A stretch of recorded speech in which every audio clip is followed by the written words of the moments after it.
thank you.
I'm right there.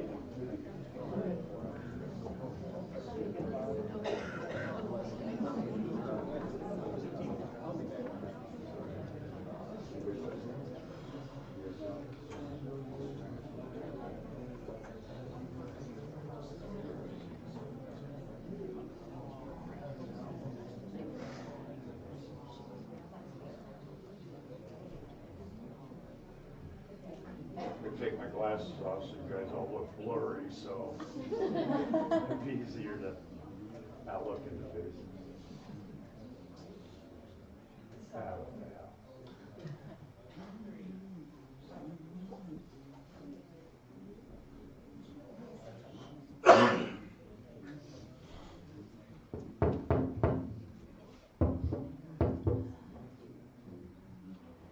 All right, well, I want to thank everybody for showing up today to celebrate Shawn's life with us. Can you all hear me? Good enough? Yeah. Okay, thank you. And what we're going to do is we're going to start out with the opening song from our from Bashaviton, our brothers, and I'm going to let them take it away.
I seen this done one time, and I thought it was so touching that I would like to have everybody sitting beside each other, reach across to the person you're sent to, and acknowledge your neighbor.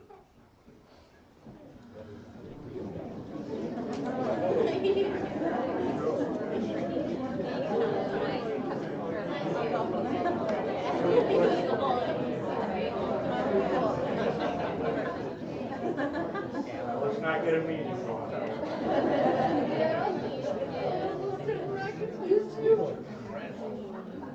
And, you know, that's what Shawn would have wanted. He had many, many, many friends. And we're all really delighted that you have made it here. Well, we're going to do this kind of different. And we're going to have our brother Rocky speak first.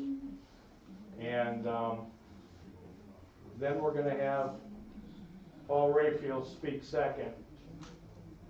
And I'm going to bring up the rear because if I go first, nobody will have anything left to say. So I'm going to go that way with it. The mic's all yours, right? English. Yeah. I'd like to start this place of love in the right way. So I'm stepping forward for my brother. Bonjour, Wabana.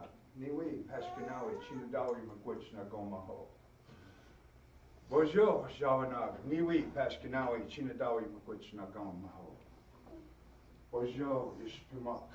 Niwi, Pashkinawi, Chinadawi, Magwich, Nagomaho. Magwich, Magwich.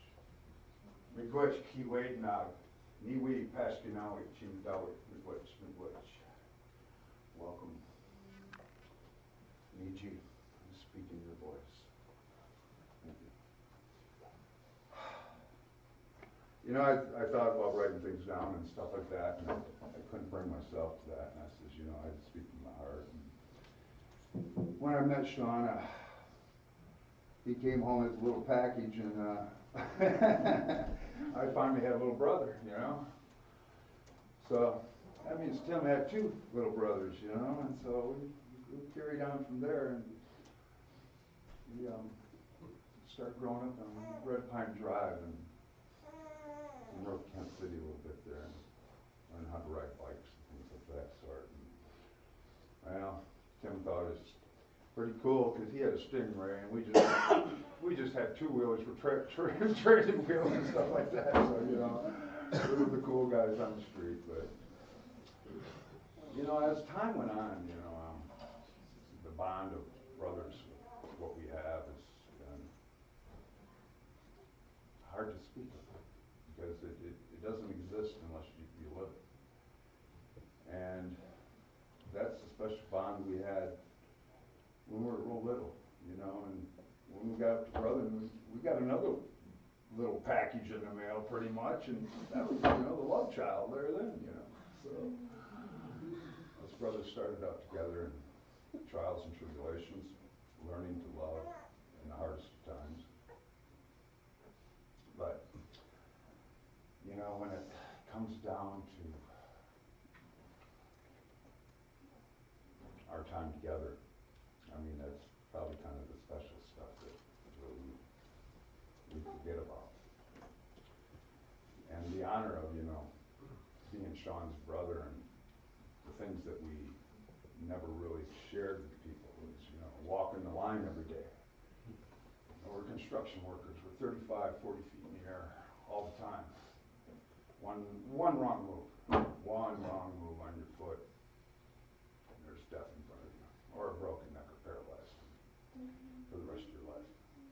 So we dealt with that every day as warriors that walk these lines like this. So this isn't an unknown area of life that we knew we would have to deal with. You know, everybody in here knows we got to take it out. You know, so you know, I appreciate my little brother for hanging out on the edge, and I my brother Larry, hanging out on the edge with me. I mean, there's times where we slid down ice-coated roofs, and all I had was my hatchet, and it was either the hatchet into the wood, and Tim catching me and saying, "Hey man, hang on." There was a few times like that. And on the other side of that edge of that roof was probably a lot like this right here. So, as warriors, we deal with that, and we accept it. You know, the good things that we have in mind with Shawn, you know, as we were growing up as little kids, and Tim reminded me of when Shawn got hooked on baseball. I couldn't catch a baseball, but I could run faster than them guys, so I could steal their baseball and they couldn't catch me. But, you know, Tim was telling me, and it reminded me is when Shawn first got hooked on, he was in Little League. He got his first grand slam over top of the maple tree and drawn. It was so cool. He was hooked, and he was hooked for life. We spent a lifetime, you know, going to his games and stuff like that and having so much fun. And, you know, getting pretty loaded too.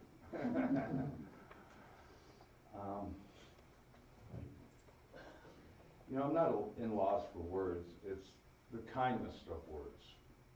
And as we speak in a way of not being in a troubled mind or in a worried place where you think of how things may take over your stuff, you know, the power to come upon that and speak in the right way. The last days I spent with Shawn was pretty emotional, and we had some, you know, really deep conversations.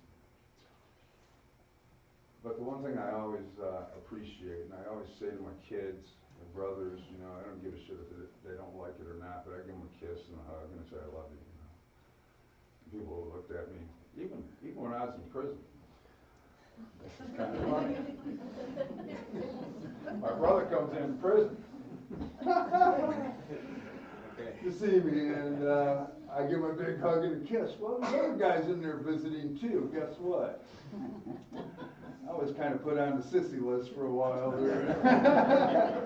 Until they found out it was my brother and stuff, and they're like, "Oh wow, that's really cool." I mean, yeah, that's my son I kissed too, and I got the same business from the guys from them too. But they learned to respect it and appreciate the Indian way, you know, because there is no goodbye. We all know that. I'm a P. We'll see you later. You know. I love you, need you. I love you forever. You're always welcome to visit me in the night moon, to Becky Geese's in my dreams, as he did, to come and find me. The last job we did is done together. Me and my brother Larry and Shawn put that last job together. That was his visit to me. And the last words I said to Shawn is I said, "Love you, bro. I'll see you soon." Which, thank you so much for coming and letting me speak from the heart. And Shawn, there's a lot more stories that I could talk about forever, but the hardest one has been said. Shawn loves y'all. I love y'all too. You know that. Which, thank you.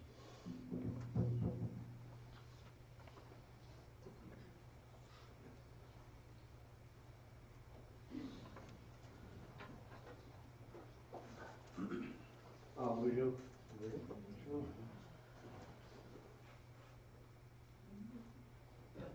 Just want to say that it's a great honor to be here to speak to his family. We go back, way back, long ways. Back when we all lived down in the city, hung out. Back in the 70s.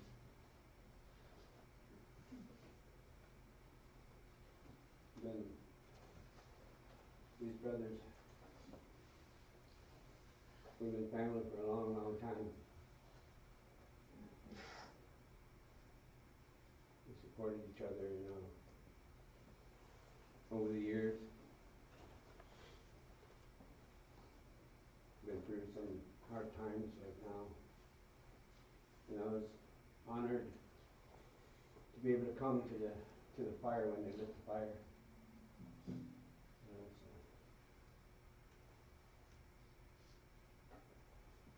That first day when that fire's lit, it's to inform that the person that had walked on what has happened to them. The spirits come and talk to them, let them know what's going on, and give them instructions. There's confusion in that. And so the spirits come and help us. Same, teaches us that when we're in a place of confusion, it's always good to pray, ask for help from those spirits because they listen to us. Those ancestors who traveled on before us, they go to a place that can help us more than they ever could here in this world. We have to have faith that they can hear us and they help us. And so when they give us that instructions, on that second day they're told to go and visit all those they knew in this world. And so they go and visit everyone. And also, it tells us that we should also visit each other more often instead of when we at funerals. And that third day, the instructions are to go gather all the things that we lost in this world.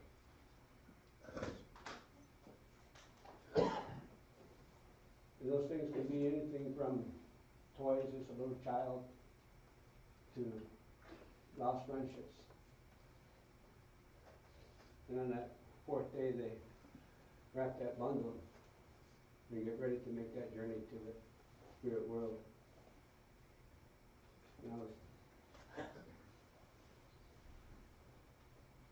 was happy to be able to go and sit at that fire for a while, think of my brother and be with my brother during that time, during a difficult time. I remember when losing my brother. It's not an easy thing. I lost an older brother and lost a younger brother. And this wasn't any easier losing this brother. But together we prevail and support each other through the love that we have for each other as brothers and as family.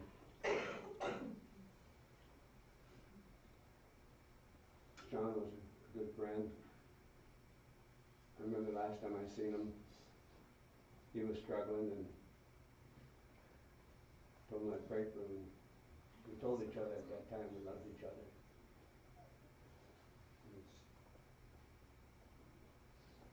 It's difficult time to lose a loved one and struggle through this time, this whole year.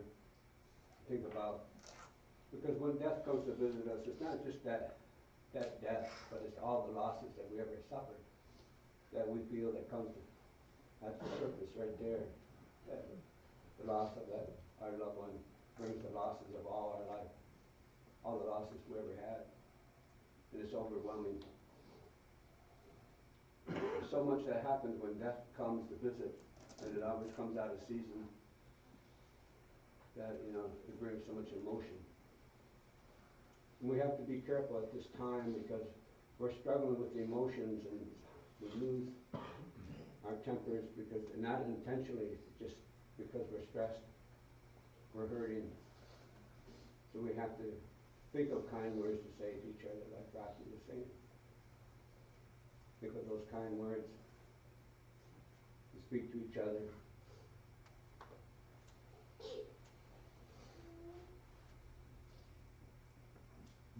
It's a difficult time.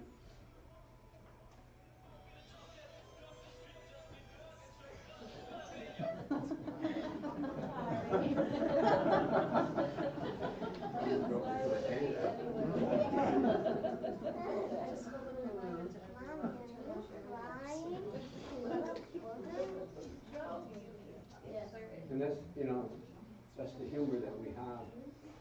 Okay, Be able to laugh even at this time. I know that there's always going to be that time we look to see our brother and we're not able to see him. But in time they'll come to visit, they always do. Come and help us during our struggles in our life. And I'm honored to be able to make it down here and to speak. I like to sing a song. A song that I was taught years ago.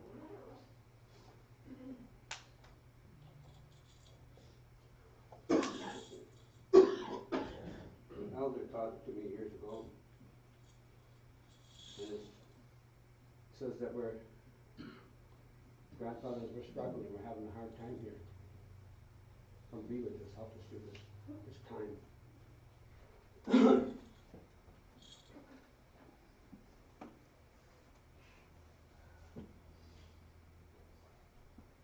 If I can remember it, I'll sing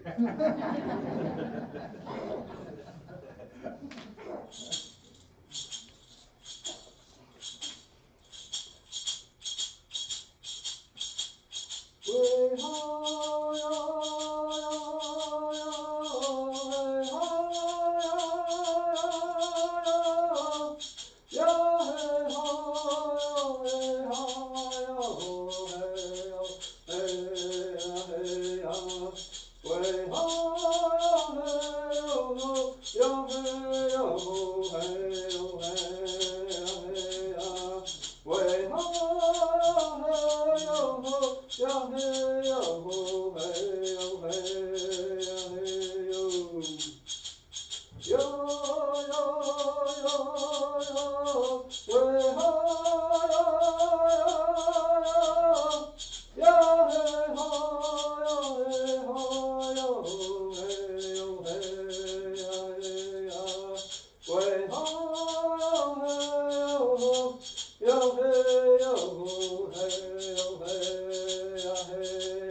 be seated, please. I want to thank my brother Rocky for those kind words. And I want to thank Paul for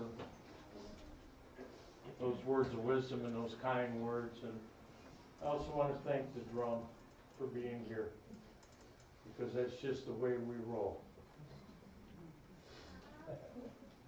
And like Rock said, this little bundle of joy came home, and its name was Shawn. And then there was a Larry. And then there were 4 peas in a pot. And our bond was unbreakable. People tried to break our bond, but they couldn't do it.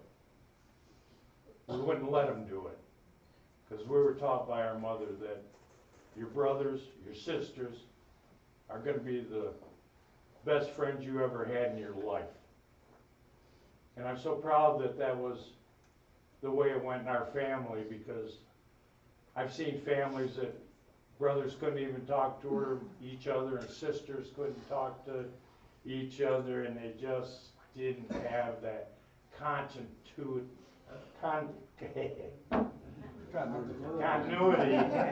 and love, you know, that every family should have in their heart for their brothers and sisters and their aunties and uncles and grandmas and grandpas, because, you know, they're our teachers.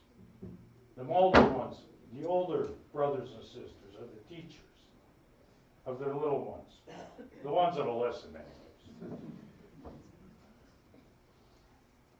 So, you know, and I imagine this happens in a lot of families, we used to love scaring the hell out of Shawn. We just did. And his nemesis was Barnabas Collins. I don't know if any of you can remember Dark Shadows. He is definitely scared of Barnabas. So this one day, Rock and I Mom's got us up there doing dishes, and TV's on, and the music for Dark Shadows comes on. Well, Shawn's in the bathroom. I looked at Rock and said, "Come on, watch this." I opened the door real slow, reached in there, turned off the light, shut the door, and I said, "Barnabas is going to get you, Shawn!" Oh my God. And then held on to the door for a little bit. You know? He come out of there screaming, yelling, and then Mom goes, "What in the hell are you boys doing down there to him?" Down the stairs she came. "Timmy, he's teasing me about Barnabas." And all. Well, I got my ass beat pretty good for that one. I guess I told Rocky, I guess Barnabas is going to have to go away. We can't do that no more. And Mom said, "You know, you're going to scar him for life if you don't stop that." So, you know, and I'm sure anybody that's got brothers and sisters out there, you all scared yourself. Everybody did, you know. And so like Rock said, you know, he never liked to really play sports. He was more into coasting carts and, you know, tinkering with motors, stuff like that. So I had one choice, this little guy about this big here, because I was into sports. I love baseball and football. And I always had a couple of gloves, bat balls, and all that stuff. I said, "Shawn, come on, let's go outside and play catch." He goes, "No, Tim, I don't want to." And I said, "Well, it isn't about if you want to or not. You're going to go play some catch." So I taught him the fundamentals of the game, how to play baseball. And that progressed to when he started Little League. I said, "Shawn, okay." I said, "I tell you what," I go, "you're a catcher, so I'm going to pitch you some balls." And he goes, "No, you're going to hurt my hand." I go, "No, I won't do that." I said, I'll pitch them in there where you can handle them. I said, "So when you get behind the plate with the guy that's going to pitch to you for the game," I said, "it'll be a breeze." Well, okay, all right, Tim. So we did that for a while, and I said, well, now, you know, you're gonna have to learn how to bat. I said, we put the backstop up, and I said, well, I'm gonna pitch to you. And he goes, no, no. He goes, you're gonna hurt me. I go, I'm not gonna hurt you, Shawn. I said, I wouldn't do that to you. You're my little brother. I said, but the speed I'm gonna pitch him at you is gonna be faster than the speed of the pitchers that you're gonna run into in Little League. So he agreed. Game next day. Shawn got up there. That's when he hit that grand slam over the maple tree. And we got home then, and he goes, Tim, you can pitch to me anytime, he said. So we did. I taught him fundamentals of playing baseball. Well, we had this family that lived up the road. Their name was Corbs. And they were like brothers to us, the Corb boys. And they had, well, Dan, the oldest, him and Rock were coasting cart and motorhead, so, but their brother, Jim, he was into sports. So Shawn, Jim, and myself, we would get geeked up on the Lions on Sunday, and I don't know why they lost most of the time, so. And then it was outside, because I always had a football hanging around too. I said, well, what we'll do, guys, is I said, I'll be your quarterback, and Shawn, I'll give you some plays, and Jim, you try to defend Shawn. Okay? So I said, Shawn, go out, hook a right, that's called a post pattern. Boom. I said, I'm going to put the ball on him, put it on him, he caught it. He came back, ran for a touchdown. He came back, well, it's Jim's turn. I said, okay, Jim. I said, the play Shawn just did, I said, run out and take a right. I said, I want you to run out, juke right, and then take off down the field. I said, I'm going to put the ball on you. All right, boom, Jim took off, juked Shawn into the inside. Shawn fell down, and I put the ball on Jim, and it was a touchdown. Shawn come back to the huddle. Why'd you do that to me? I go, do what? He goes, I thought you were going to play the same play that you showed me on, Jim. I go, well, that's not fair, Shawn. I said, football is all about surprise of the game, the attacking element. So for about 3 or 4 years, when they were little guys, every Sunday, that's what we did. And I had a ball with those little guys. I just made it, I was just so ecstatic.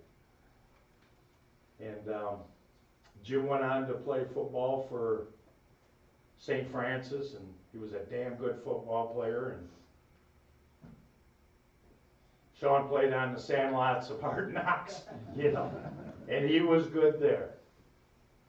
Well, I got a phone call one night, and it was my mom. I was living in California, Oakland to be exact. And she goes, you know, I need a favor. Well, my mom's done tons of favors for everybody, so I went, well, I guess I'm kind of obligated here. And she goes, I'm going to send your brother out there to live with you. Said he's got to learn how to work, responsibilities, basically be a man, Tim. I go, well, hold on, let me pass that by the person I'm living with. Absolutely not. We're having a hard enough time ourselves. Went back to the phone, said, I don't know, Mom. She goes, well, let me tell you something. He's already a day and a half on his bus ride, so I guess you have no choice, son. I said, love you, Mom. I'll let you know when he gets here. Oh, boy. So we get him a job. Then he gets his own place. And one Sunday, we lived in this big Victorian. They had apartments in it, like they do in San Francisco and Oakland. They have those big Victorians, these 100-year-old places. And I went down to his apartment. No answer. Door's locked. Oh, cool. About 4 hours later, went back, knocked on her. Come on in. Who is it? It's bro. Oh, come on in, bro. I looked at him. He's all dirty and scuffed up a little bit. I go, "Out kicking ass or what, Shawn?" And he goes, "No." He goes, "I'm playing with the street gangs." I go, "Oh boy." So what they did, all these street gangs decided to put their guns up and play football to settle territories and disputes. I said, "Well, that's cool, Shawn. That's really cool." Well, that one went on for about 6 weeks, and he goes, "Well, you know, you're pretty good in school, you know, playing football. You want to come and play with us?" And I went, I go, "I got a family, I got to work, you know, a broken leg or knee is just not going to be good." He goes, "Yeah, I thought you would puss out." I go, "That's it. Okay, I'm fine." So we're playing, we get there and everybody's we're playing for the 35th Killers, I think is what they were, and the championship game is against the 54 Psychos. And the Psychos, these guys are all 32, 33 years old, and we're just barely into our 20s, you know what I mean? We're young, real young guys, and some of the guys on the 35th team, they went to the bench and sat down, and then I seen them piling out of the cars, and I went, "Oh boy." And I said, "Shawn, what the hell did you get me into?" He goes, "Well, if I told you it was a championship game, you probably wouldn't have came." I said, "Okay." Well, we played the game.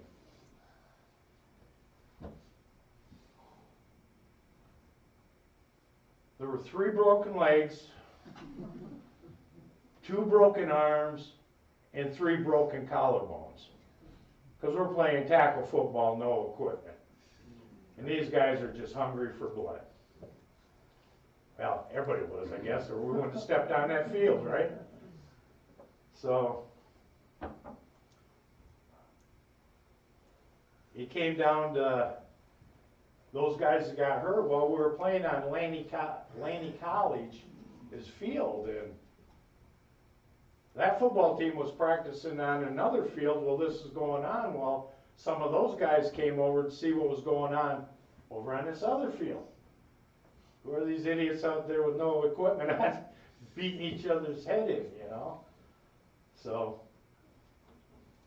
they came over and they, "Hey, can we play? Can we play? Can we play?" And Shawn goes, "Yeah, I'll take you and you," because we lost 2 guys on our side. And the other guys go, "Yeah, we'll take you, you, and you." And the guy that Shawn picked was a wide receiver. And he told Shawn, he goes, "Hey, look, bro," he said, "I'm going to tell you how it is." He goes, "I'm going down that sideline, you throw that ball as far and as hard as you can, and I'll run underneath and catch it." Shawn said, "Cool, that's a good play." Boom, bang, here we go. Next thing I know, I looked up, I was playing center, I looked up, seen that ball, boom. And I'll be damned if that guy didn't run underneath it. Touchdown. Boy, now we got a game going. But to make a long story short, we lost by a touchdown. But Shawn gained so much respect for those guys for his athletic ability. And we could walk through their territory, their area, no problems whatsoever. We had immunity. And that was something I thought was really, really cool. And I'm going to share another story with you that's quite humorous. This one day we were, because we would walk about maybe a quarter of a mile down 35th Avenue, and then the crossing boulevard was San Pablo. Very, very busy Boulevard. So, and every time the A's were in town, we never missed a game. We were there for every game. I mean, to get in, to sit in the bleachers, $2. To get on the train and ride down to the Coliseum, 50 cents. 50 cents to come back, so for $3, you can go watch a game, and you had transportation. What a deal. What a deal. So, we're heading down. Well, before we left the house, we sparked up a big old doobie. And we're walking down the sidewalk, and we get down towards San Pablo, and there's this pizza shop. And the front door faces San Pablo. And the side door where the kitchen was at was the side door that was on the 35th Avenue side. So we're walking down there, and we're getting almost there. There's this guy standing outside the door, and he's looking at us real hard. And he goes, "Hey." You know, we stopped, and we looked at him and said, "Hey, where are you guys going?" "Well, we're going to the game." Oh, that's good. You guys coming back through this way?" And now I'm looking at Shawn and Sue, and we're looking back at each other and going, this guy's asking way too many damn questions. You know, you live in the city, you get these things that you got to know about. Just got to have that sixth sense. Because if you don't, it could be really bad for you. So yeah, we'll probably be coming through here again. Well, why? He goes, well, stop in. He goes, free pizza and free pitcher of beer. Oh, really? So we went to the game. We won. We're coming back, and I go, what do you guys think? I go, I'm kind of hungry. And everybody's in there. Sue, Shawn, yeah, we're kind of thirsty too. All right. So we stopped in there. Well, let me go back a little bit. When we walked past that door, our eyes were just blood red. So it's kind of, we get in there and sat down, and he comes over, oh, glad you stopped in, glad you stopped in. What can I get for you? Well, we like meat lovers pizza, and, you know, I bought a pitcher of Budweiser. Oh, yeah, no problem. No. He does all that, and I go, you know what, you guys? I got a sneaking suspicion that this guy wants some weed.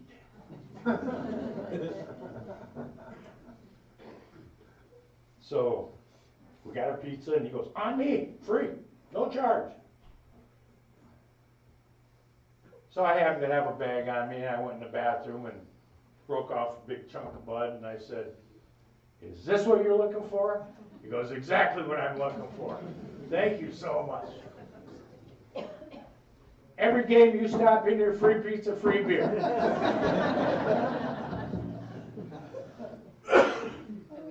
And we did.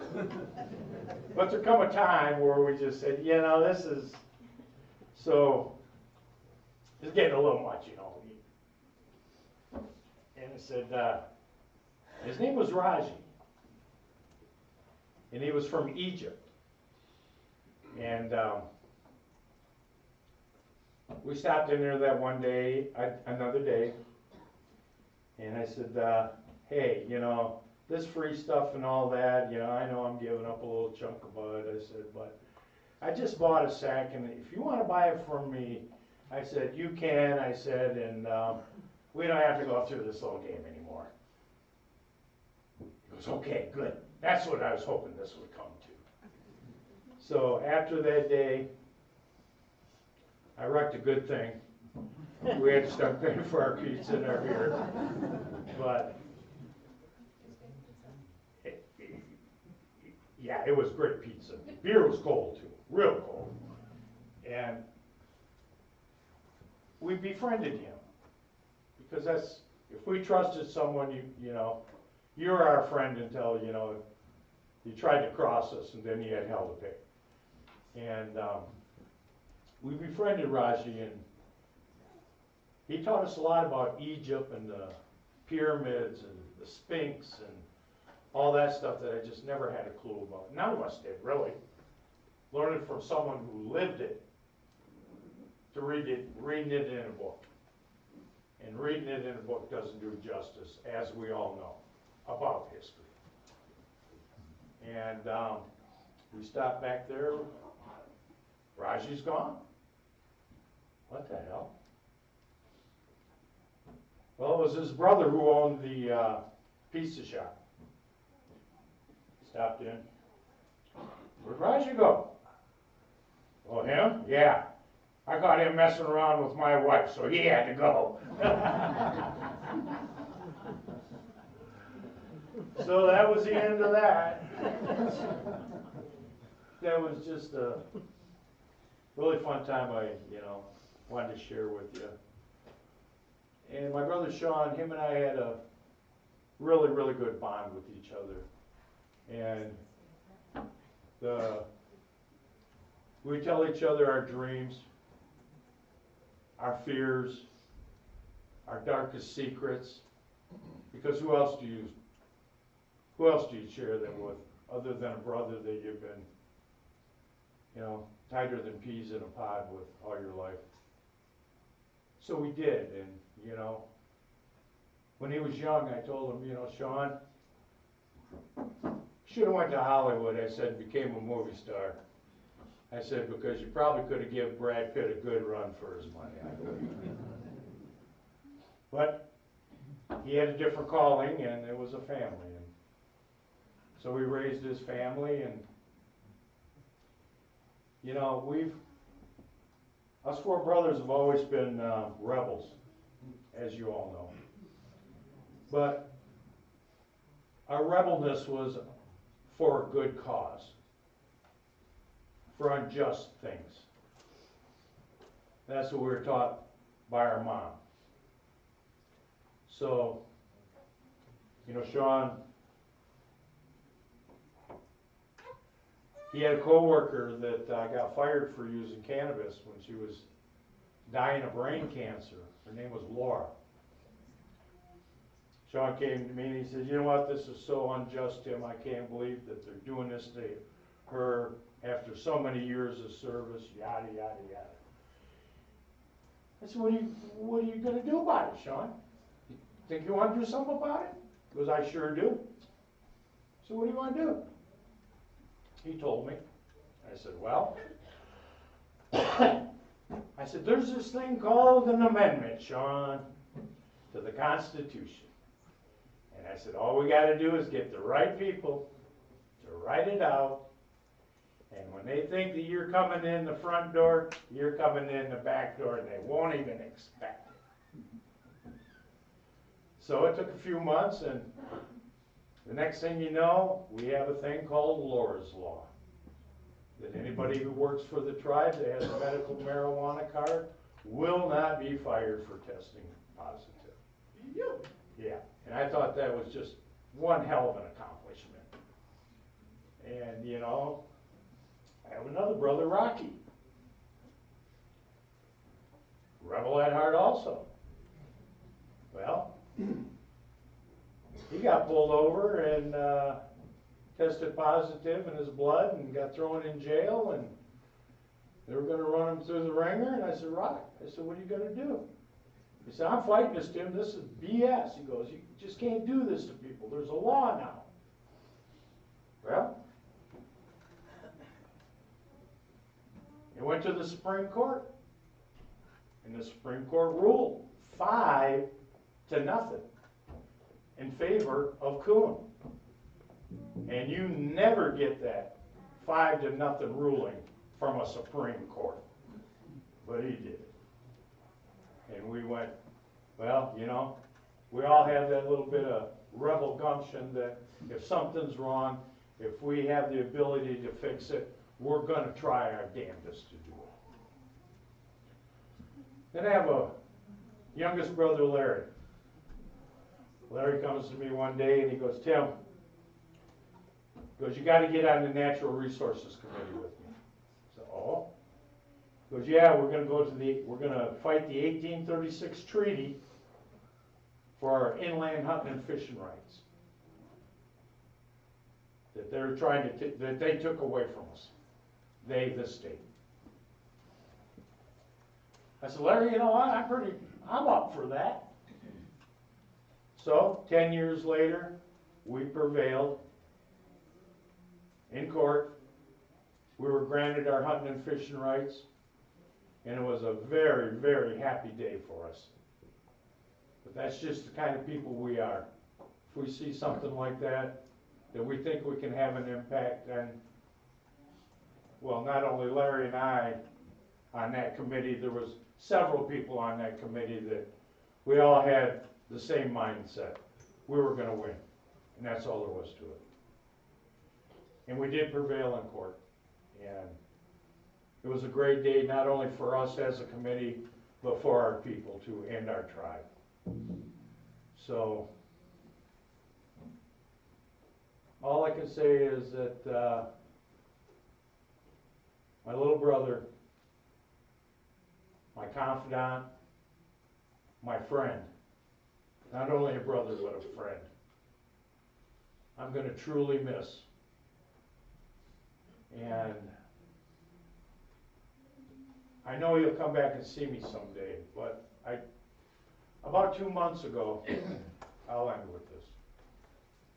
I had a dream, and in the dream there was 2 people in that dream with me. One person was the man that got up and spoke, because like Paul said, we go back a long, long ways. Been through some things. The other person was Jim Kincannon. I know many out there know him, remember him, but what a joker he was. He came to me one day and he goes, over at the Benzie powwow, he goes, they need an arena director, Tim, and he's trying to hand me this tobacco, and when someone asks you something and they hand you tobacco, that's they're asking you, and here's your offering. I'm kind of shying away because I know he's gonna rope me into something. Finally, I couldn't take it no more, and he, okay, Jim, what do you want? What do you want me to do? Well, you know, this is your community, Benzie. This is your community, and you know, we need an arena director. I said, oh, I don't think so. He goes, I don't know how to do that. He goes, well, you didn't know how to ride a bicycle until you rode one, right? I go, yeah, well, you got a point there. I said, okay, I'll do it for my community. I will. So I did it, and boy, that was easy. But I had some helpers along the way with that, like we all have helpers in life. And so I'm in this dream, and Jim's in there, and Paul's in there, and I'm looking at Jim. I said, Jim, I just can't do this. I can't do it. I said, this will be one of the hardest things I've ever done in my life. And I said, I really, you know, I'm getting to the age where I'm not really out there looking for challenges anymore. I said, I paid my dues. He goes, well, he goes, just like I told you with the arena directing. And I turned and looked at Paul, and Paul's over shaking his head. Yeah, Timmy's right. Yeah. I said, okay, I'll do it. The funny thing is I didn't know what I was going to be doing until I looked down and seen a casket. And I knew that I'd be standing here in front of you all today, doing what was so hard for me to do. But for my brother, my friend, I'd do it 1,000 times over. I just want to say that, you know, this dying thing is a part of this living thing, and this living thing is a part of this dying thing. And I don't know if you're going to be surprised by this, but we all have a ticket with our name on it. We don't know when it's going to be or where it's going to happen. But it's going to happen. And I don't look at it as the end. I look at it as a new beginning. Because new things will come along to our family, our friends, everybody here. It just will. It's the way it works. And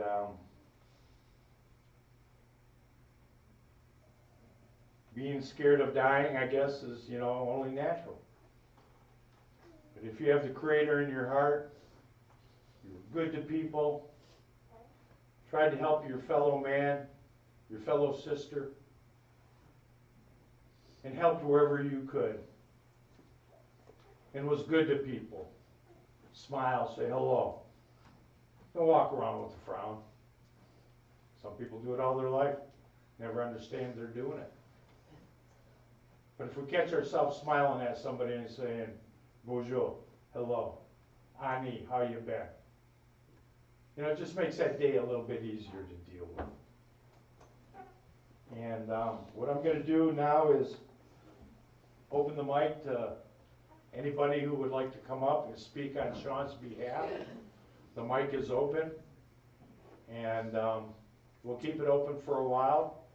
And if everybody's too chicken to get up here and say something for my brother, we'll close it out.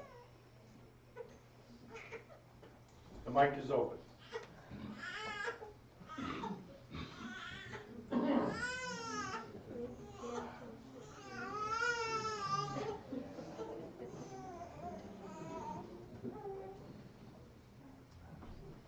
Well, I'll break the ice. Somebody's got to break the ice. I just want to say a couple of things, to the family, especially. I lost my mom, when she was young, when I was young, and she's come back and helped me at real critical times in my life, and because that's, I realize that, sometimes people go home because their work is done here, and they have to go home, and so that they can still be who they are, and I remember, I knew Tim and Rocky pretty good, but I never really knew Shawn too well, and then when I got on council, then I really got to know him a lot. He was really involved, and he was so passionate about everything that he believed in. And I always admired that about him, his passion, because we'd argue, and I always had to try to play that devil's advocate about things and talk to him and try to help him articulate his point. And because sometimes he would get so wound up and passionate that he just couldn't spit it out. And, but I admired that about him, I know he struggled in the end, but I know the man that he was, because whenever we would talk, we would we'd always end our conversations talking about our family and how much he loved his wife and his kids. And that's the thing that we had in common, We would always talk about that, We'd always enter our conversations like that, And he always talked about his mom. Well, my mom taught me this, my mom taught me that. And those are the things that are carrying on, When Paul got up and talked about that fireplace, we watched a lot of fires together, and my family always taught me too that, put all your regrets in there too, because no matter what, when you love somebody, you have conflict with them, and you let that go, because it's all love for them. He's in a place now, it's all love, and your family's there to greet him, and they're a celebration over there, because that's where we're all going to go. We only live a short period of time, and forever's a long time, and we'll see. You get to see him again, and then it'll be your homecoming, and he's gonna watch over his grandson real good. He is, I believe that all in my heart, and he'll do that the best that he can. But we had a lot of good laughs. And I really respected him a lot, for the way that he tried to live his life. So I just wanted to say that a little bit. Good question.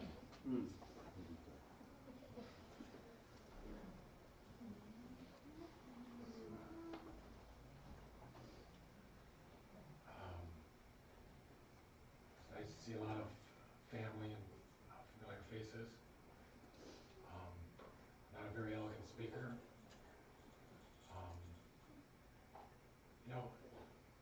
Sometimes when I draw my family tree, I need diagrams. I'm the youngest brother.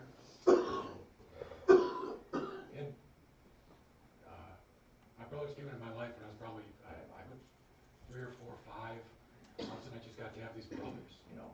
And what an amazing thing, you know, they're all just larger than life. And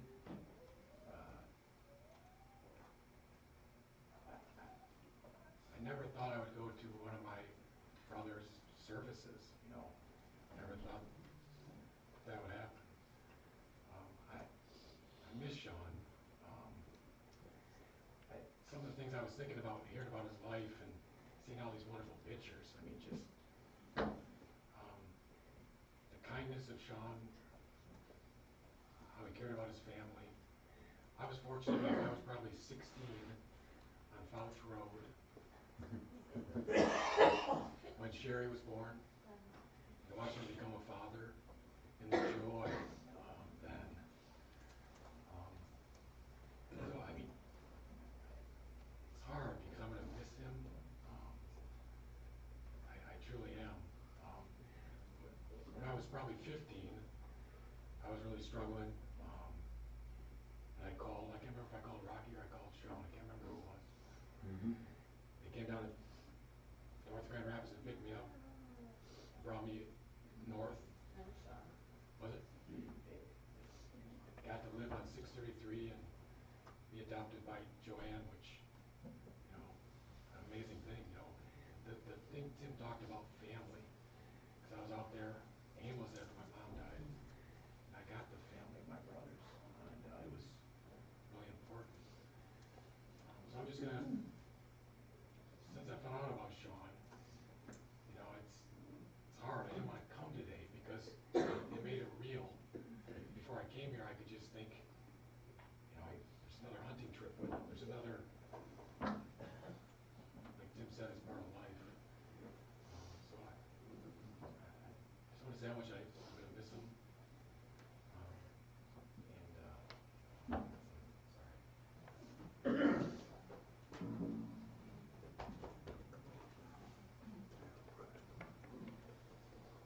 Sorry.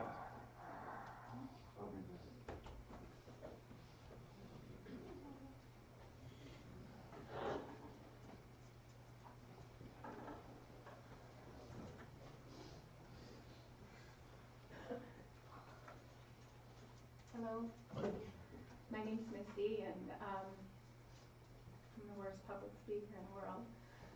But I wanted to come up here today because Shawn was my friend. And I miss him.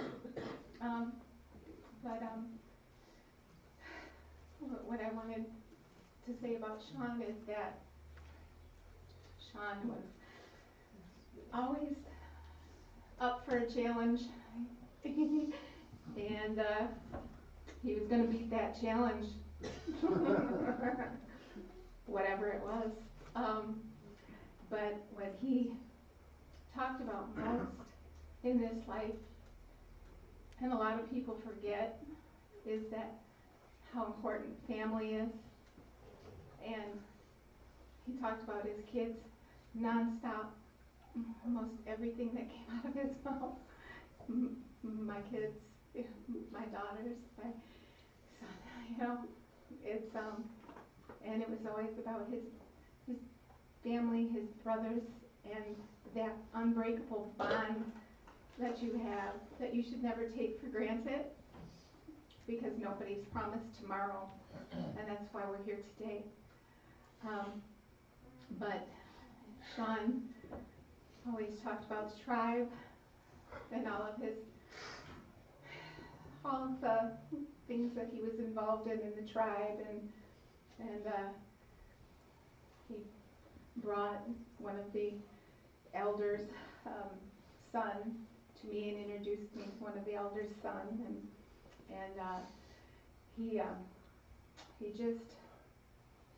Shawn was a person who was everywhere all the time, and I admire him for his energy, because he had an undying energy.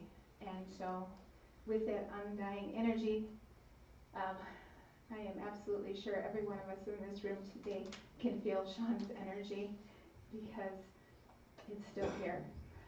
And he loved his friends, and his mother was everything to him, and he missed his mother so much. He talked about his love for his mother and missing his mother and how much his mother influenced his life. And you don't often hear a man talk about their mother as much as he did, with the respect that he had for her.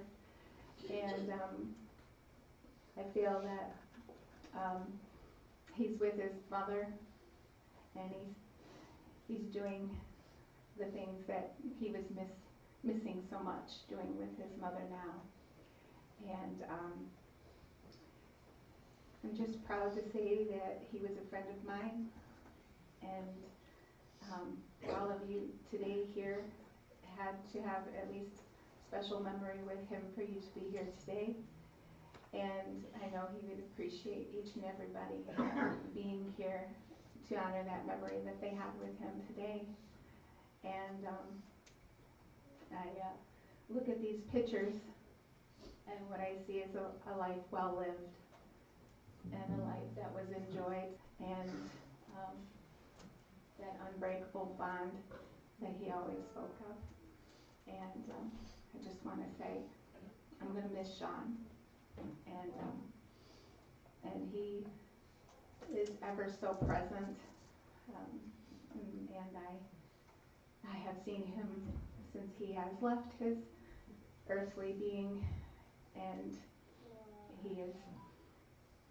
he's doing well, and so that we can take with us every day. And he misses everybody, but he's with everybody every day. So that's it.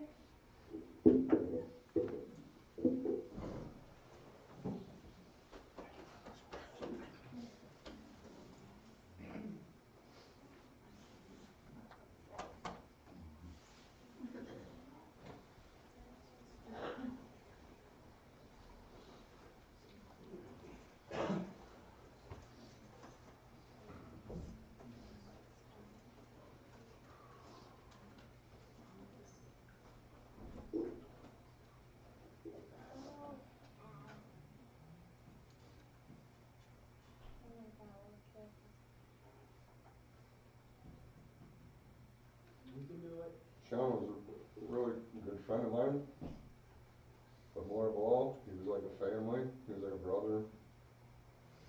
We spent a lot of time at Long Lake Dairy Bar, swimming, going to concerts, and the family always had open arms from whenever I was around.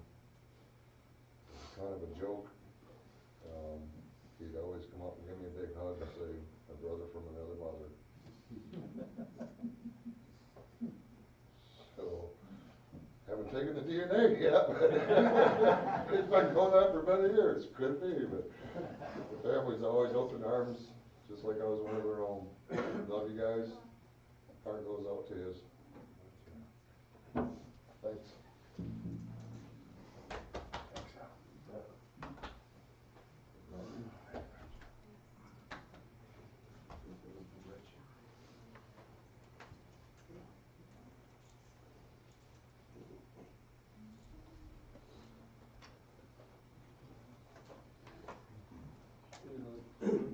I was thinking about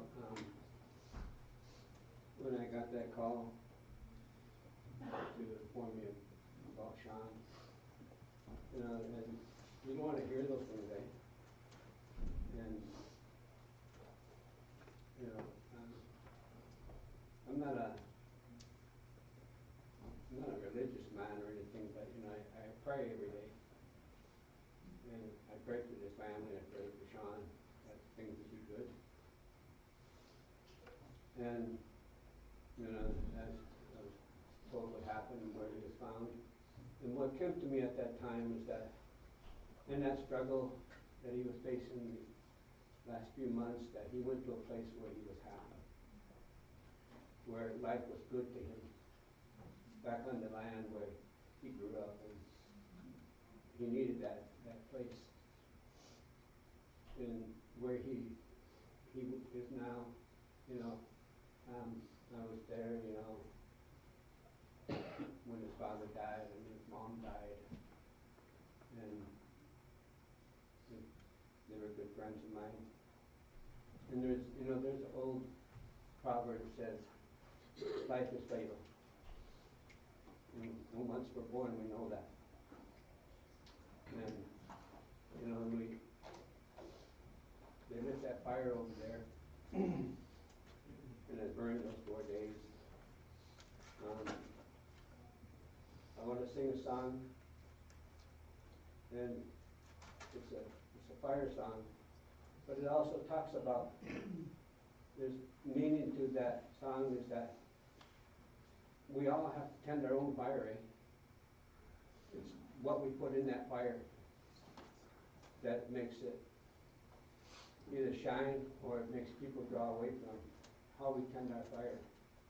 Shawn tended his fire in a good way that drew people to him by listening to what people had said, you know.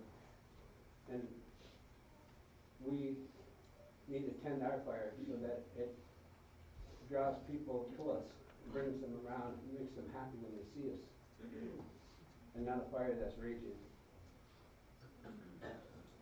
So this is not only for all of us to remember to tend our fire in a good way.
You know, I just want to say that, as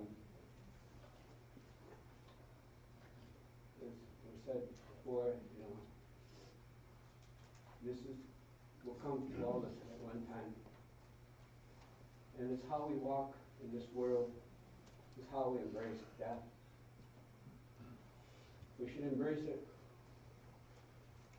with love and not fear.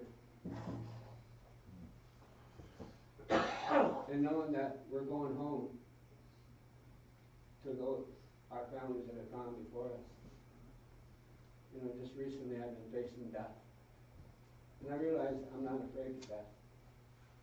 Because I have family on that side waiting for me. And in time, you know, I'll join them.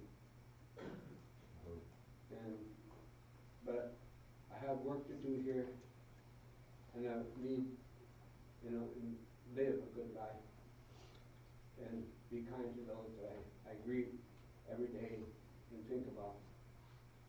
And it's how we walk in this world, it's how we face that. Oh, you betcha.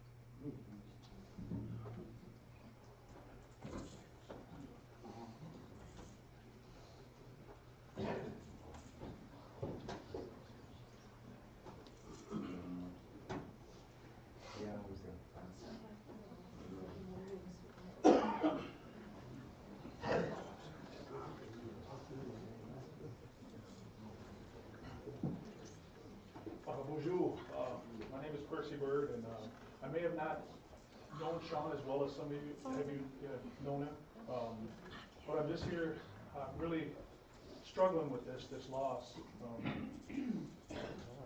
I knew Danny very well, worked with her for a long time at the casino, seen Shawn around, but when I got on council, I was the crazy council who tried to bring cannabis to GTB, and I wasn't sure, I didn't grow up here, so I knew a lot of people, but I wasn't sure what kind of support there was. And Shawn and I started working together, and he kept assuring me that you have far more support than you know. And I was like, well, that's very good. Thank you, brother. And I'm just here to attest that Shawn imprinted himself on me in such a good way, because I grew up old school in Grand Rapids. That means when a man was a man of his word. You did what you said you were going to do. You honored yourself. Well, that kind of fell to the wayside for a while with the advent of drugs and whatnot. Kind of lost faith in my fellow man living in the inner city, and not a whole lot of compassion going on. People, lots of selfishness. So it was a breath of fresh air when I met Shawn, who still treasured those values. He did what he said he was going to do. If he said he was going to help you, he was going to help you. If he said he was going to be there, he was there. I'm just here to tell everybody how much I love this man. I grew up in the city, so I didn't get a whole lot of country boy Indian stuff going on. And when I met Shawn, he wasn't having that. So first thing, he took me and my son Addison at nighttime, and we were spearfishing, walking down the middle of the stream. We're looking for eyes, and it's just like so surreal, you know. And a couple weeks later, he comes over and he's hanging a buck in my back shed and skinning it. I'm like, man, he brought the outdoors to you. So I want to say, Chimiwek, brother. Mama P, this is a tough one. So, guys, he was a good man, and you knew that. And I'm just here to attest to you and the Lord that I love this man. And I didn't really get to know the brothers. We kind of were already up in years. Maybe a good thing about that. I mean, if we knew each other, we might have had enough bail money to get us all out at the same time, you know. So there was no per cap back then, so we didn't fall back on it. So. But I just want to tell you guys how much I love them. We went through this crazy, wild fight for cannabis. You heard about Brother Tim talk about Laura's Law. That was very important to us to get that passed. That was very unfair, very wrong. It needed to be right. And Brother Paul spoke about, how you live your life is how you approach death. Well, I can assure you that Brother Shawn met death head on, because that's how he lived life, head on. So, thank you for listening to me. Be good. And I'm here for support, and I always say, yeah, it's probably a good thing you guys did me, because there's not enough of me to go around as an attorney.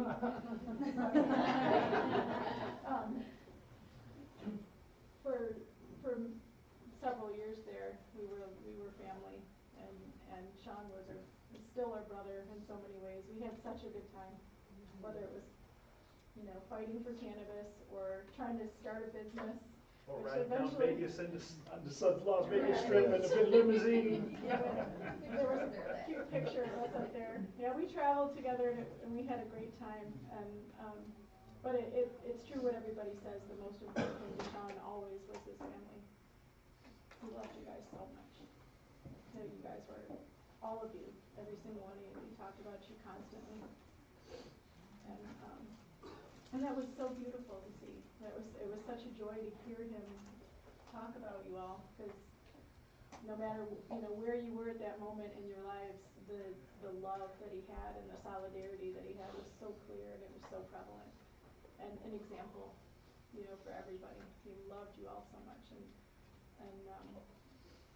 and so we always take that with us, right? That beauty and that energy that he had. There's like hardly any pictures in here where he's just not grinning like crazy, because that was Shawn. He did everything to like the 100th degree. And I'm just looking at the pictures of the kitchen. I'm thinking about all that good walleye we ate. The fish fries we had, they were so good. But and we're thankful that you all shared them with us. So thank you so much.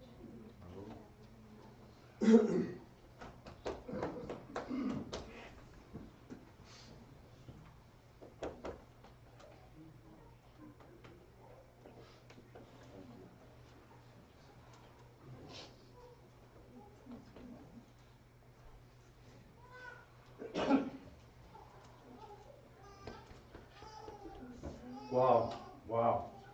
Beautiful words, beautiful words. I'm so proud that I've had that brother.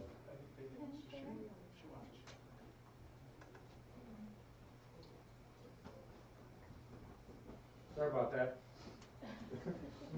Sorry, it took a minute for me to kind of get the guts to come up here. I've never actually spoke at a funeral, but if there's a first time, then for everything, it's worth it for my dad.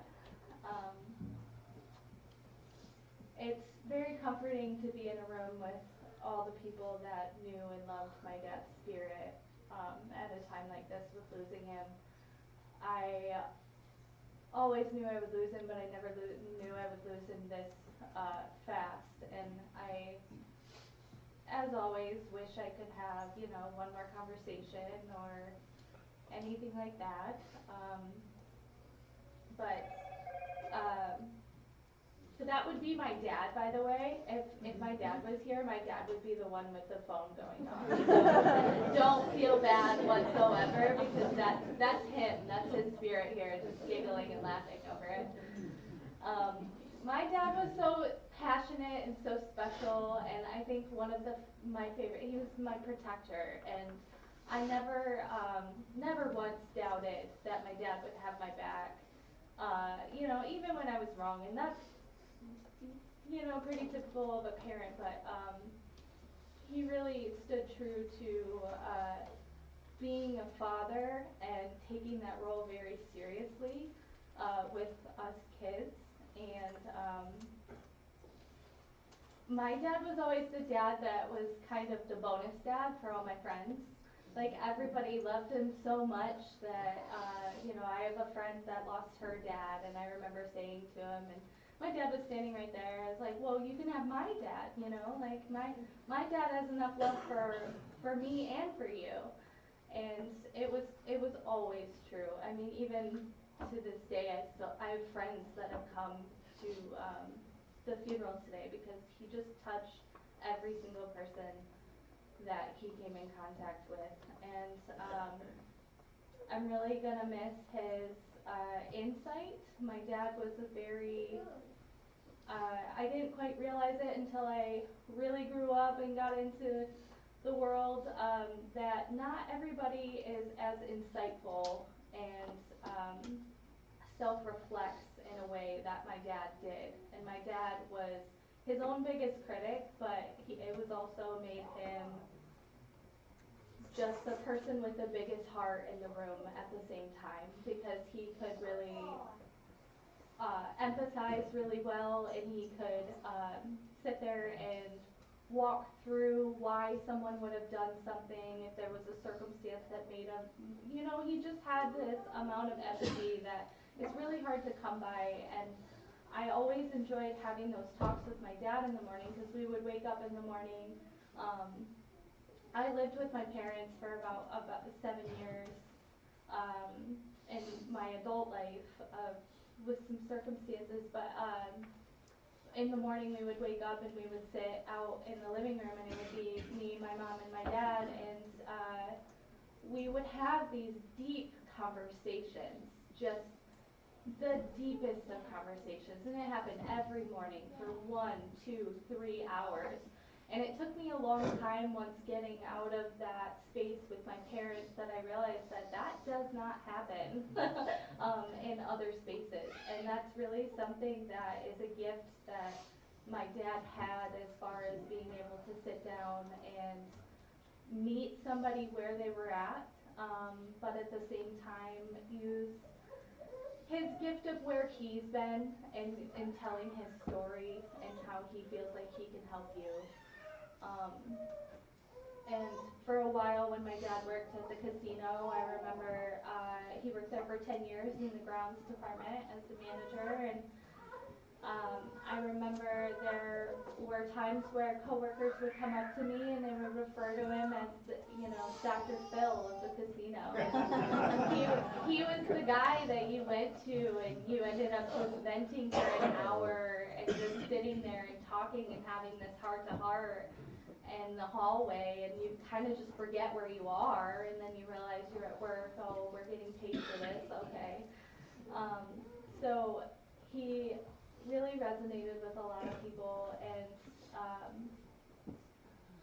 I really think that my dad was a gift, and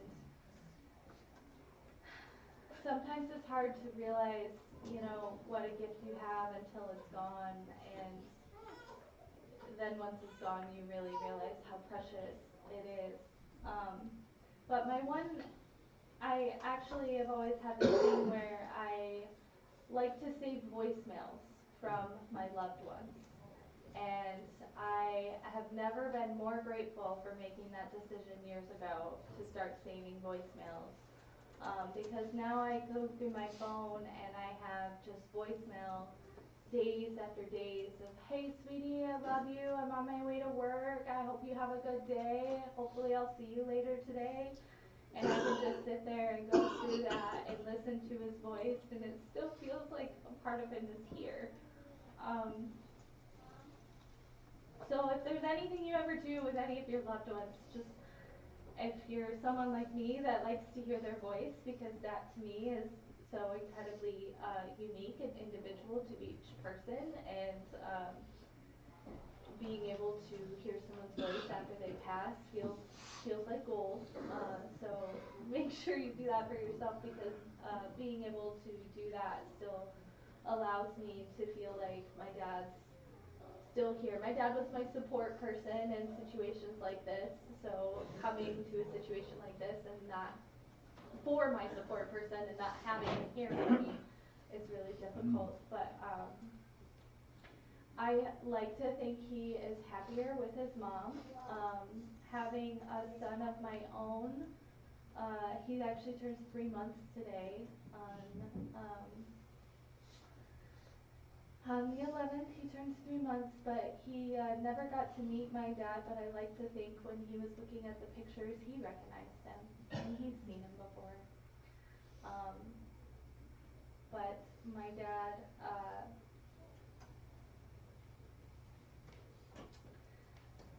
was a very great family man. He very much cherished his friends, and he also was the type of person, when I was little, I could not go anywhere with him without him running into somebody that he knew. And I would end up hanging on his leg for about 15 minutes because he just wouldn't stop talking. He didn't know how.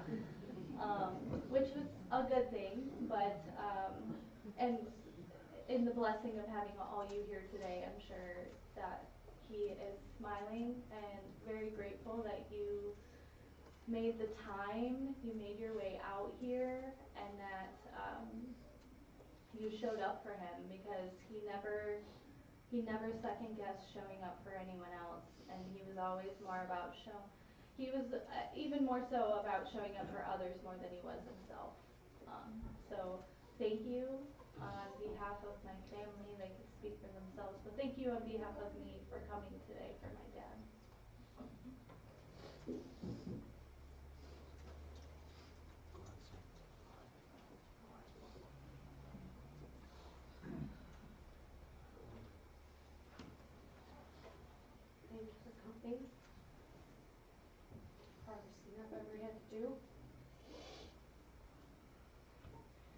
was the love of my life.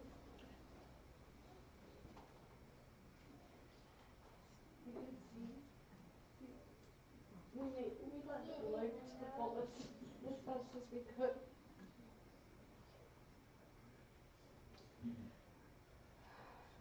Times were rough in the end, but that love never failed. I couldn't show him that at the end. It just hurts because now I can feel it. I was mad, but now I can feel it and I can mourn it. And this man, I don't even know what to say. You know, I hear Tim talking about, when we were in California, and I wasn't allowed to go to those football games. Because Shawn would tell me at the end of the game when they didn't go well, everybody would run to the cars and get their guns. So they let him just slip out, because they respected him.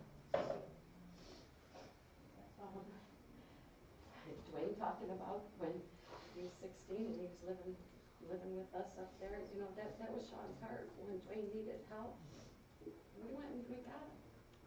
And he lived with us for a couple of years. I'll never forget that, I remember teaching how to drive down Keystone when it was all curvy. Oh, he loved life. He loved every minute. He cherished it. He lived it for today.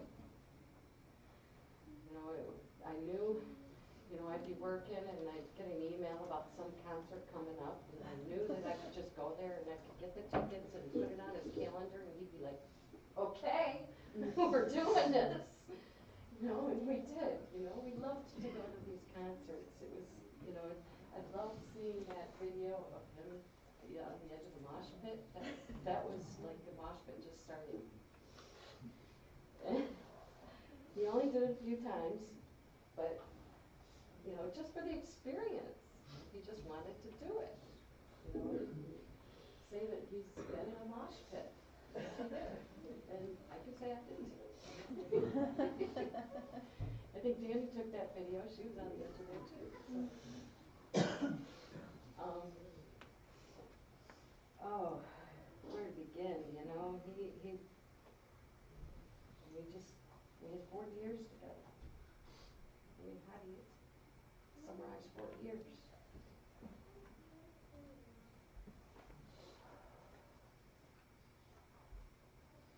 I choose to remember him happy like this. In our good times together. We had a lot of good times together. His first 13 years when he was drinking, we had a lot of fun. We did. But he gave that up. It took him a little while, but he gave it up and did it for his family. That's how much he loved his family. He was sober for 25 years. And even in sobriety, we really learned to love life. We learned to just, grab it and run with it. You only live once. If you don't take advantage of it, it'll just pass you by. And he knew that. And he had a passion for life. As you see, he was one heck of a softball player. 7 years he had championships doing that. That was a riot. I'm sure a lot of you remember that.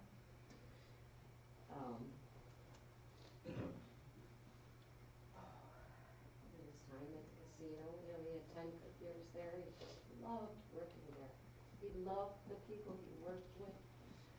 And I have to laugh at Danny saying that he did Uncle Phil or Dr. Phil there, because we had season tickets at the Beach Bums for 7 or 8 years. And there were families that had tickets right around us, and they had a bunch of kids, young girls. Guess what they used to call them? Dr. Phil, because they would go and they'd be talking about their little problems with boys and stuff, and next thing you know, Shawn would be just filling them in on, you know, hey, boys, you know. So they used to come to games and, you know, hey, Dr. Phil, you know, you gotta help me out with this. You know?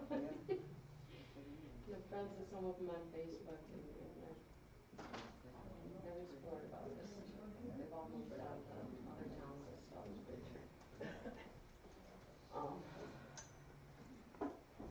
Thank you all for coming. I mean, looking out at all these faces, some I haven't seen in years, it's like looking at a flashback of our lives together. And,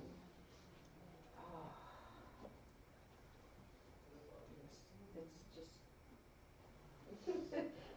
how do I, you know, I don't know what else to say. I wish I did. He was a great father. He was a great husband.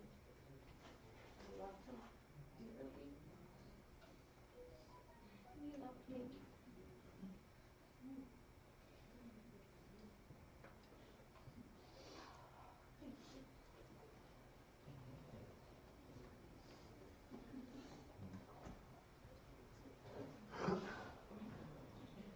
Two words I want to say. I had a visitor when I was leaving my happy little abode.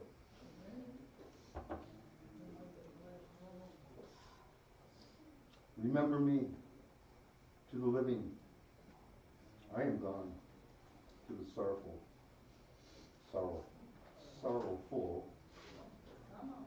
I will never return. To the angry, I was cheated. But to the happy, I am at peace. And to the faithful, I never left. I cannot speak, but I can listen. I cannot be seen, but I can be heard. So as you stand upon the shore, gazing at the beautiful sea, as you look upon a flower and admire its simplicity, remember me. Remember me in your thoughts and your memories. Of the times we love and the times we cry, the times we fought, the times we laughed. Or if you always think of me, I will never be gone. My uncle came from the other side and handed me this when I was leaving the front door. I couldn't believe it. But yeah, I did. So, I'll see you when I get there, Nietzsche. Thank you all.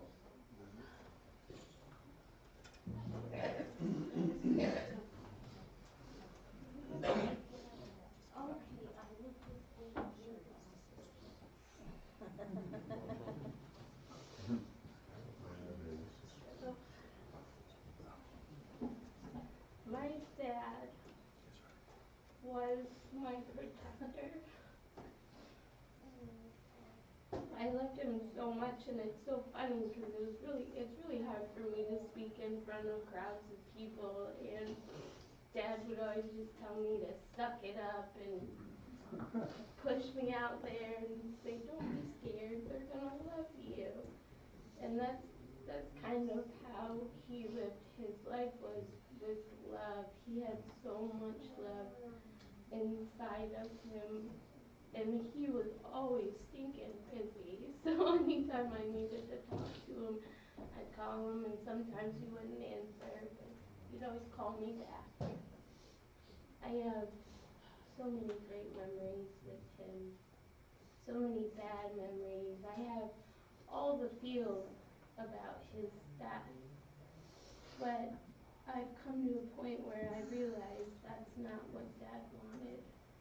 He didn't want me to be sad. So today, I'm sucking it up and I'm moving forward.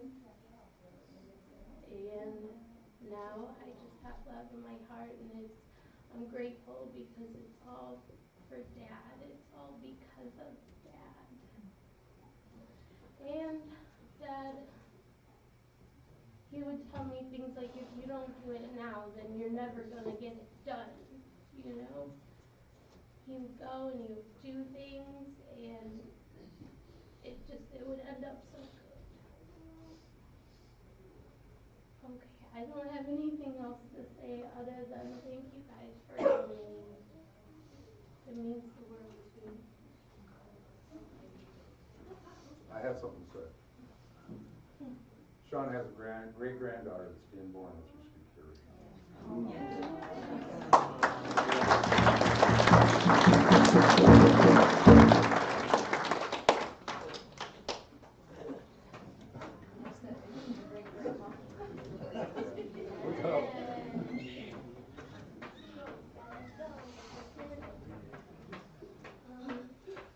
I'm not very good at public speaking, but I'm gonna try that.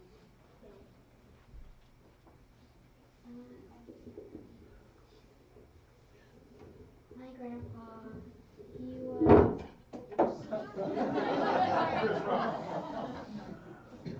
Sorry. No, that's Shawn. Yeah. Tip her up a little bit, there you go.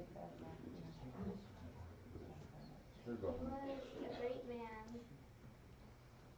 He was a great grandpa, a great friend, a great son, and he was always energetic, and he tried to think the best of the world, and I really,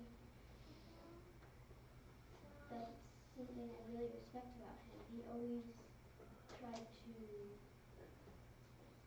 be happy, and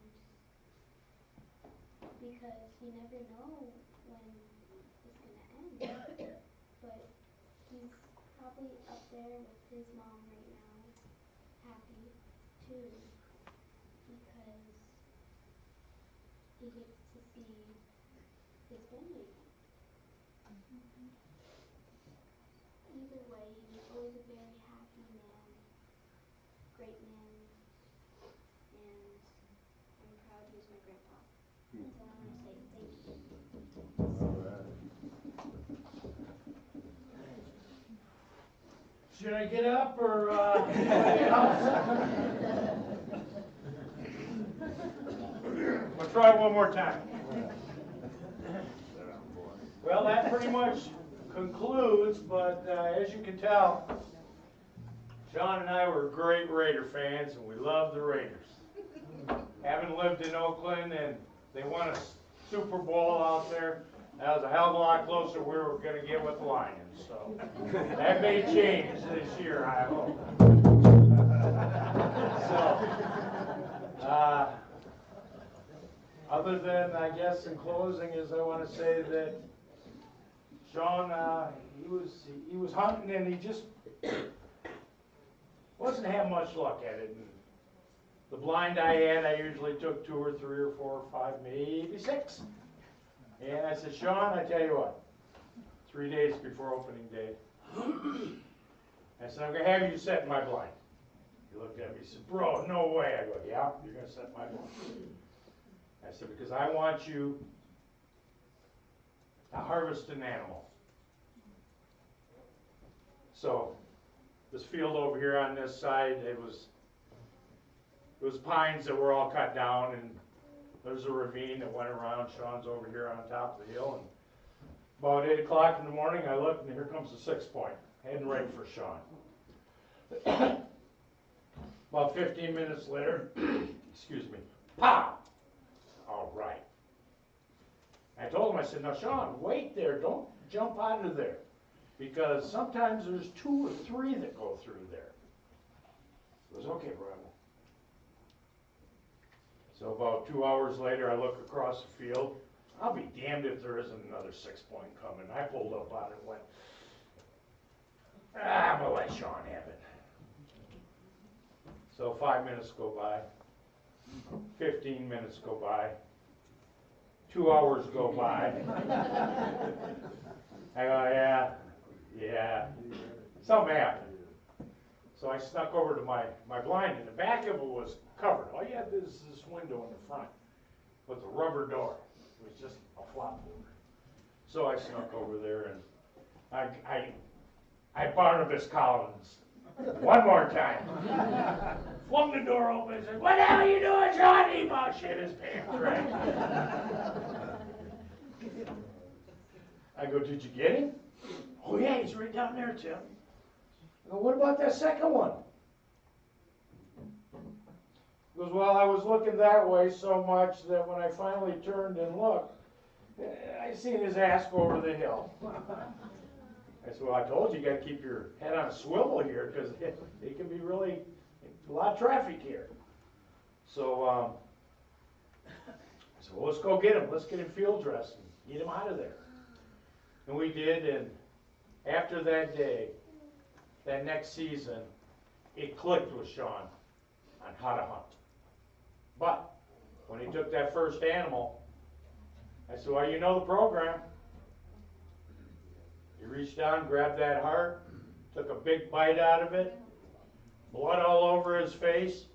I said, "Now you're a killer, Shawn." I said, "Now you have the soul of that animal in you." I said, "And you've just become a hunter." And after that,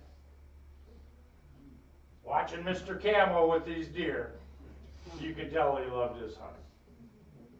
And he really enjoyed it. We're going to have one more song, and this will conclude our our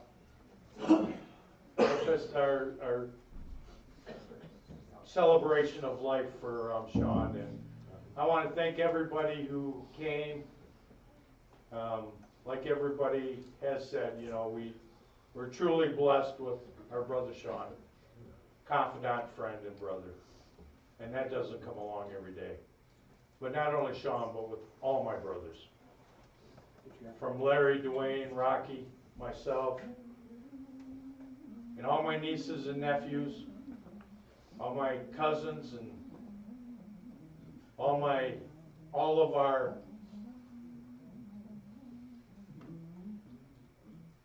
women who used to be in our life that are not there anymore. So with that, we're going to have this last song, and there again, thank you so much. It's been a joy to have you here and celebrating Shawn's life.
Thank you for that song, man.